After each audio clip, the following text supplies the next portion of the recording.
Hello दोस्तों, स्वागत है आपका एक बार और मेरी स्टोरी कॉन्ट्रैक्ट मैरिज के न्यू पार्ट में। हम तीनों ही चुपचाप एक दूसरे के सामने खड़े थे। मुंह से भले ही एक भी शब्द न कहा गया हो, मगर खामोशी से ही शायद हम सब ने अपनी अपनी बात कह दी थी। राजीव सक्सेना के चेहरे पर पछतावे के भाव नजर आ रहे थे, वहीं मैं उसे नफरत से घूर रही थी। आई डोंट नो उसका पछतावा कितना सच्चा था, बट आई एम 100% श्योर मेरी नफरत 24 कैरेट गोल्ड जितनी खरी थी। मिसेस सक्सेना को अब तक अपनी गलती समझ आ गई थी और वो अफसोस के साथ हमें देख रही थी। तभी पीछे से मिस्टर सक्सेना भी आ गए। हमें यूं खड़ा देख मौके की नज़ाकत को भांपते हुए अपने छोटे भाई के कंधे पर हाथ रखकर एक स्माइल के साथ उन्होंने कहा, I hope you are enjoy the party. Rajiv ने एक फीकी मुस्कान के साथ सहमति में गर्दन हिला दी। उसने एक नज़र मुझ पर डाली और दूसरी तरफ बढ़ गया। मिस्टर सक्सेना, आओ अनाया, मैं तुम्हें बाकी लोगों से मिलवाता हूँ। मैंने एक स्माइल दी और उनके साथ चलने लगी। मिसेस सक्सेना के चेहरे पर भी अब राहत दिख रही थी। मगर तभी पार्टी में एक ज़ोर की आवाज़ गूंजी और वहाँ मौजूद सारे गेट्स का ध्यान उस तरफ चला गया। I love you Raj, why don't you understand, कहानी अमर के नज़रिए से। फाइनली आज हमारी शादी हो गई थी। अनाया आज कुछ और ही लग रही थी, बिल्कुल अलग, या यूं कहूँ कि बेहद खूबसूरत लग रही थी तो गलत नहीं होगा। इस पूरी शादी के ड्रामे के दौरान मैं बार बार बिना किसी की नज़र में आए उसे एक नज़र भरकर देखने की कोशिश करता रहा, मगर हर बार किसी न किसी ने नोटिस कर लिया और मुझे छेड़ने में कोई कसर नहीं छोड़ी। जितनी बार जूली ने हम दोनों के ऊपर कमेंट्स किए, उतनी बार मैंने देखा अनाया के गाल बिल्कुल टमाटर के जैसे लाल हो गए थे। मुझे उसकी हालत देख हंसी भी आ रही थी और उस पर प्यार भी आ रहा था। पता नहीं क्यों आज मैं उसकी तरफ इतना खींचा चला जा रहा था, जबकि हम इतने साल से एक साथ थे। ऑब्वियसली वो एक स्टूडेंट के तौर पर लगातार 3 साल से मेरे साथ थी, मगर मैंने पहले कभी अनाया के लिए ऐसा कुछ भी फील नहीं किया था। क्या ये इस वजह से हो रहा है क्योंकि अब फाइनली वो मेरी हो चुकी है? तो क्या वाकई मैंने अनाया को एक्सेप्ट कर लिया है? अनाया, मॉम, मैं ज़रा अपनी ड्रेस ठीक करके आती हूँ, थोड़ी सी प्रॉब्लम हो रही है। मिसेस सक्सेना, कोई हेल्प चाहिए, मैं साथ चलूँ? अनाया, अरे नहीं, मैं मैनेज कर लूँगी, आप पार्टी इंजॉय कीजिए। मिसेस सक्सेना अनाया के गाल थपथपाते हुए, ओके बेटा। अनाया फौरन गेस्ट रूम की तरफ बढ़ गई। मुझे यही सही वक्त लगा उससे बात करने का और मैं उसकी तरफ बढ़ा, मगर इससे पहले कि मैं उस तक पहुंच पाता किसी ने मेरा हाथ कसकर पकड़ लिया। मैंने हैरानी से पीछे देखा। सिमरन, तुम यहाँ क्या कर रही हो? उसकी आंखों में आंसू भरे हुए थे। वो थोड़ा लड़खड़ा भी रही थी। मुझे अजीब सा लग रहा था। Are you okay Simran? No, I am not okay. तुम्हारी मॉम ने मुझे यहाँ इनवाइट किया था ये दिखाने के लिए कि फाइनली आज तुम किसी और के हो गए हो। सिमरन, तुमने पी रखी है? सिमरन हंसते हुए, हाँ, जहर का घूंट पिया है अभी अभी। तुम अभी होश में नहीं हो, मैं ड्राइवर से कहता हूँ, वो तुम्हें घर तक छोड़ देगा। सिमरन और कसकर मेरा हाथ पकड़ते हुए, I need to talk to you now. हम कल बात करेंगे सिमरन, इस वक्त तुम्हें घर जाकर आराम करना चाहिए। मगर सिमरन ने जिद भरी आवाज़ में कहा, नहीं, मुझे अभी बात करनी है तुमसे। मैंने एक गहरी सांस ली और उसके सामने हाथ बांधते हुए खड़े होकर पूछा, ओके फाइन, बोलो क्या बात करनी है? सिमरन, नहीं, यहाँ नहीं, मुझे अकेले में बात करनी है तुमसे। मैं अकेले तुम्हारे साथ इस वक्त कहीं नहीं जाने वाला हूँ। तुम्हें जो भी बात करनी है यहीं करो। सच तो ये था कि उस दिन सोनिया के साथ रूम में हुए इंसिडेंट के बाद मुझे अब किसी पर भरोसा ही नहीं रह गया था। हाँ ठीक है, पहले ही अनाया की नज़रों में मैं धोखेबाज बन चुका हूँ, मगर वो फिर भी शादी से पहले की बात थी। अब जब मैं उसके साथ कमिटमेंट कर चुका हूँ तो मैं किसी भी तरह का रिस्क लेने के मूड में नहीं था। ऊपर से पता नहीं सिमरन ने कितनी बोतल चढ़ा रखी थी, न जाने नशे में वो क्या कर बैठे। सो मुझे उससे यहीं बात करना सही लगा। वैसे भी पार्टी में म्यूज़िक काफ़ी लाउड था और सब लोग अपने आप में ही मस्त थे, सो किसी का ध्यान हम दोनों पर या हमारी बातों पर नहीं था। सिमरन रुआसी आवाज़ में, मुझे यकीन ही नहीं हो रहा है कि तुम्हारी शादी हो चुकी है। यकीन तो मुझे भी नहीं हो रहा, मगर यही सच है। सिमरन मुस्कुराते हुए, तुम बिल्कुल नहीं बदले। ऑफ कोर्स, मैं अब भी वही हूँ। I mean, I don't think शादी के बाद मेरे सिर पर सिंह उग जाएंगे। ओके सिमरन, तुम पार्टी एंजॉय करो, मैं ज़रा अनाया को देखकर आता हूँ। शायद उसे मेरी हेल्प की ज़रूरत हो। सिमरन चिढ़ते हुए, मेरी बात अभी ख़त्म नहीं हुई है राज। और तुम्हारी हिम्मत कैसे हुई उस 2 टके की लड़की के लिए मुझे छोड़कर जाने की। उसकी ये बात सुनकर गुस्से से मेरा खून खौल गया। मगर चूंकि मैं यहाँ गेट्स के सामने कोई तमाशा खड़ा नहीं करना चाहता था, मैं चुप रहा। ओके, तुम्हारे पास 5 मिनट्स हैं, जो बोलना है जल्दी बोलो। सिमरन अपनी आंखें बंद करते हुए, राज मैं अब भी तुमसे बहुत प्यार करती हूँ। कुछ भी नहीं बदला। देखो सिमी, इन सब बातों का कोई मतलब नहीं है। I am married now. मैंने उसे समझाने की कोशिश की। सिमरन हंसी। कौन सी शादी? ये शादी थी या बस एक कॉन्ट्रैक्ट? यहाँ हम सब ने देखा, तुम दोनों एक दूसरे से शादी करना ही नहीं चाहते थे। तुमसे ज़बरदस्ती ये शादी करवाई गई है। मैं नहीं मानती ऐसी शादी को। राज प्लीज़, इन ज़बरदस्ती से बने रिश्ते के जाल में फंसकर अपने सच्चे प्यार को मत ठुकराओ। सिमरन, वो बहुत पुरानी बातें हैं।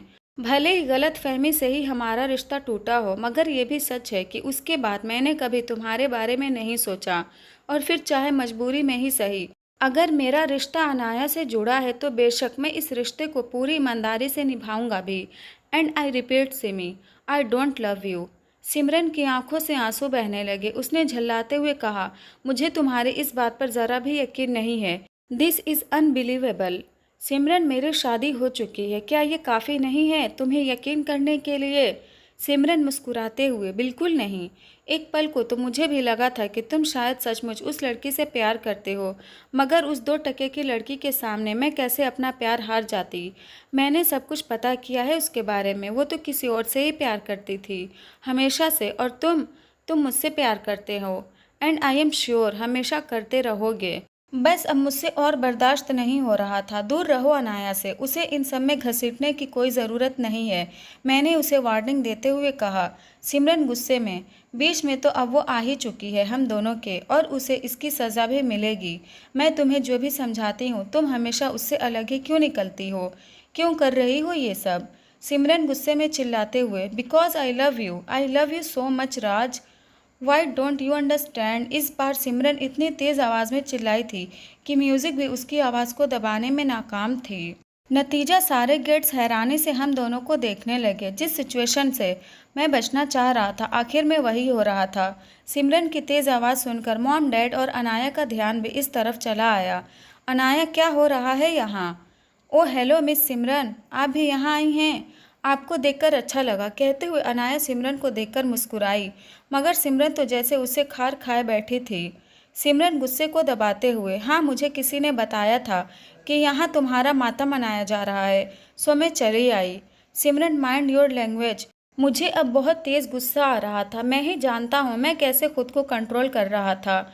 अगर सारे लोग देख नहीं रहे होते तो शायद मैं अब तक उसे उठाकर बाहर फेंक चुका होता। मैंने अनाया की तरफ देखा, उसकी आंखों में आंसू आ गए थे, मगर इससे पहले कि मैं कुछ कहता वो मेरे पास आ खड़ी हुई। अनाया मुस्कुराते हुए, sorry to disappoint you miss, but मैं ज़िंदा भी हूँ और अपने हस्बैंड के साथ भी हूँ।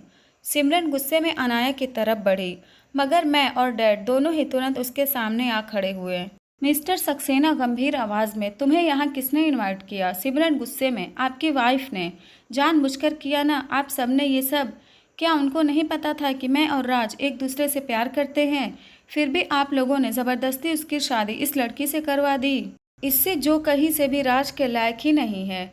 मॉम को बीच में मत लाओ, उन्हें इस बारे में कुछ नहीं पता था। मॉम के चेहरे पर बिल्कुल शॉकिंग रिएक्शन था। वो तो बस सिमरन को मेरी बेस्ट फ्रेंड समझती थी।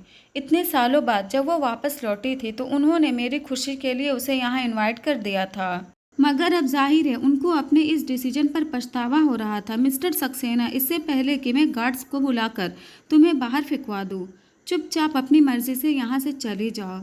सिमरन पहले तो चुपचाप हम सबको घूरती रही, फिर अनाया की तरफ देखते हुए बोली, ये सब तुम्हारी वजह से हो रहा है। तुम्हारी वजह से आज सब मुझसे नफरत करते हैं। तुम्हें मैं बर्बाद करके रख दूंगी। और फिर तेज़ी से पलटकर बाहर की तरफ चली गई। मुझे सिमरन पर इस वक्त बहुत तेज़ गुस्सा आ रहा था। न केवल अनाया, उसने मॉम डैड से भी बदतमीजी से बात की थी। मिस्टर सक्सेना गेट्स की तरफ देखकर मुस्कुराते हुए, nothing had happened, please enjoy the party. Luckily हमारे गेट्स इतने अच्छे थे कि किसी ने कोई सवाल नहीं किया और वापस अपने आप में ही मस्त हो गए। म्यूजिक भी दोबारा शुरू हो गया था। मैं वापस अनाया की तरफ घूमा। वो अपनी आंखें सिकोड़े मुझे एकटक देख रही थी। व्हाट अनाया, क्या चल रहा था यहाँ? क्या कुछ भी तो नहीं? मैंने इधर उधर देखते हुए कहा। अनाया मेरे कॉलर पकड़कर मुझे अपनी तरफ घुमाते हुए, और ऐसे कुछ भी नहीं। और कितनी है आपकी लाइफ में? तुम गलत समझ रही हो। सिमरन ने ज़्यादा ड्रिंक कर ली थी, बस इसलिए। कुछ भी बकवास। अनाया तंज कसते हुए। हाँ, और उस दिन सोनिया ज़्यादा शैम्पू यूज़ करने की वजह से फिसलती हुई बाथरूम से सीधा आपके पास टॉवेल में आ गई होगी, राइट? यार, लड़कियां खुद ही मेरे पीछे आती रहती हैं, तो मैं क्या कर सकता हूँ इसमें? इस बार मैंने परेशान होते हुए कहा। अनाया, आप क्या खुद को टॉम क्रूज समझते हैं? नो, एक्चुअली मैं उससे बेटर हूँ। मैंने उसे एक चिढ़ाने वाली स्माइल देते हुए कहा, और वो गुस्से में मुझे देखने लगी। मुझे उसे ऐसे छेड़ने में मज़ा आ रहा था। अनाया मेरे करीब आते हुए, आप सच क्यों नहीं बता देते? मुझे अब तो हमारी शादी भी हो गई है। मुझे पूरा हक है ये जानने का कि मेरे हस्बैंड की कितनी गर्लफ्रेंड्स हैं। और आप बेफिक्र रहिए, क्योंकि मैं उन लड़कियों में से बिल्कुल भी नहीं हूँ जिसे ये सब जानकर जलन होगी। अगर आपको और मिस सिमरन के बीच अभी भी कुछ चल रहा है तो प्लीज़ मुझे बता दीजिए, वरना लोग मुझ पर हंसेंगे। अनाया, ऐसा कुछ भी नहीं है हमारे बीच। मैंने बताया था ना, हमारा ब्रेकअप 7 साल पहले ही हो चुका था। उससे भी बड़ी बात यह कि हम दोनों ने कभी एक दूसरे से अपने प्यार का इजहार तक नहीं किया। यानी हमारे बीच कभी कुछ था ही नहीं। But I called it breakup क्योंकि 7 साल पहले मैंने उसे कुछ ऐसा देखा था जिसकी वजह से मैंने सिमरन से खुद को दूर कर दिया था। अनाया अपनी आंखें हैरानी से बड़े करते हुए, ऐसा भी क्या देख लिया था या जान लिया था आपने कि आप उनसे इतना दूर हो गए? अब सीरियसली मुझे उसके सवाल इरिटेट कर रहे थे। इससे पहले कि वापस मेरे गेट्स का ध्यान हमारी बातों पर चला जाए, मैंने फाइनली उसका मुंह बंद कर दिया, क्योंकि वो मेरे दूर की कज़न लगती है। अनाया हैरानी से मुंह पर हाथ रखते हुए, क्या हम? मैंने उसे एक स्माइल दे दी और वो मुंह लटकाए चुपचाप मेरी बगल में खड़ी हो गई। अब शाम होने लगी थी। गेट्स भी एक एक करके हमसे मिलकर जाने लगे। जूली सर, आप क्लास कब से ज्वाइन करेंगे? कल से ही। Any problem miss Bansal? Julie मुंह बनाते हुए, नी मैनू लगा सी तुसी अनाया को लेके हनीमून पे जा रहे हो। एक आध महीने तो छुट्टी। अनाया हाथ पकड़कर खींचते हुए, तू चुप करेगी?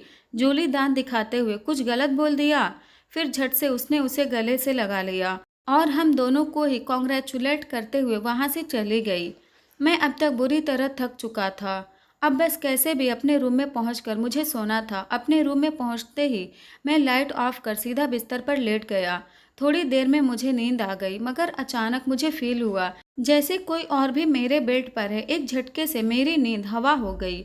सोने की जल्दी में मैंने दरवाज़ा लॉक ही नहीं किया था। ओ गॉड, नॉट अगेन प्लीज़। वो जो कोई भी था, मैंने उसे फ़ौरन ज़ोर का धक्का दे दिया और अगले ही पल कमरे में एक तेज़ चीख की आवाज़ आई। मैंने हड़बड़ाकर लाइट ऑन की। अनाया ज़मीन पर पड़ी गुस्से में मुझे देख रही थी। तुम यहाँ क्या कर रही थी? अनाया गुस्से में, यही सवाल मैं आपसे पूछूं तो?